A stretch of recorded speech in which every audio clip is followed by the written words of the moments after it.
ఉన్నారు. మరి ఎంతో సంతోషంగా వారు జీవిస్తున్నారు.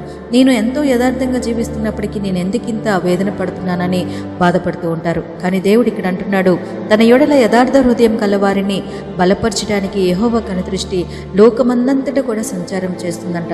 అంటే లోకం మొత్తంలో కూడా యథార్థంగా ఉన్నవారు ఎవరు అని చెప్పి దేవుని యొక్క దృష్టి మరి లోకమంతటా కూడా సంచారం చేయుచున్నది అని చెప్తున్నారు. ఈరోజు ఒకవేళ నీ యథార్థతను బట్టి, నీ మంచితనాన్ని బట్టి నిన్ను అందరూ చులకనగా చూస్తున్నారేమో. ఈ లోకం నిన్ను గుర్తించకుండా నిన్ను వేదనలకు గురి చేస్తుందేమో.